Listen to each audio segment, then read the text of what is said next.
урматтуу ушул видеону көрүүчүлөр, мына бүгүн биз 22 май саат эртеменки саат 10 болду. Кызыл Ой деген Сусамыр айыл аймагына караштуу Кызыл Ой деген айылда турабыз. Түндө ушул айылда болгонбуз. Мына азыр ушул Кызыл Ой айылдын эли дагы биздин ушул айылда түнөгөнүбүздү угуп алып, мектептин жанына чогулушуп, бизди узатууга чогулган экен. Мына бул жерде бата берип узаталы деп аксакалыбыз да турат. Ана аксакал, батаңызды бериңиз. Ne dersin mınaki? Kırgız eline uşunday ынтымак bersin. Mınaki Kıtaydan gelen kızlar Tozağüstü istep atayınsilerin Talas'tan gelesizsingler. Yolunlar şıdırık olsun, elinizde tinçlik olsun.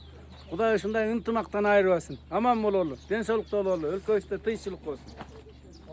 Amin.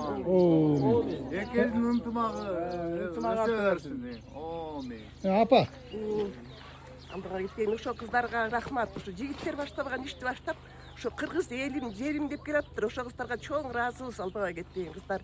Ошо кыргыз тиги алыс жакта жүрсө дагы ошо кыргызбыз деп, ошолордун каны, жаны ушул Кыргызстанга тартып атат. Ошо эки элдин биримдиги мындан да ашсын. Кытай менен Кыргызстандын ортосунда ошо кыргыздар көпүрө болуп берсин. Ар дайым дүйнө жүзүндө тынччылык, токчулук болсун. Ошо кыздар аман эсен болсун. Жолдору шыдыр, колдогондору кыдыр болсун. Айтканыңыз да келин. Alo.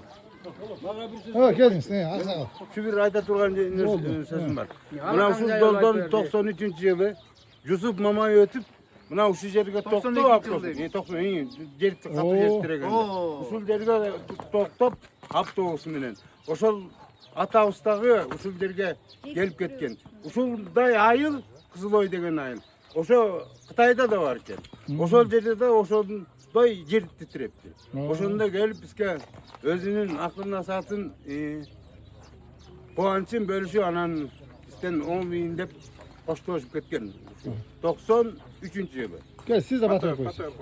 Aydan aman bolsun, жылдан эсен болсун, бөөдө кышынан, саасабырдан, оорусулук болсун, аз болуп, милиция, сот, прокурордон аз болсун. Дүйнөдө тынччылык болуп, аман эсен болуп, жана келаткан кыздар дагы жолдошуду, жолдошу кыдыр болуп, силердин да жолуң ачылды, жолдошуңар кыдыр болуп, аман эсен ушул достуктулап жүрө бергиле. Манас атабыз барбагы болду. Mına Talas'tan çıkan 4 jigit atlanıştı. Cumgalı rayonuna atlanıp baratat. Bundan arı 40 kilometre Cumgalı rayonu eken atlanıp çıkıştı.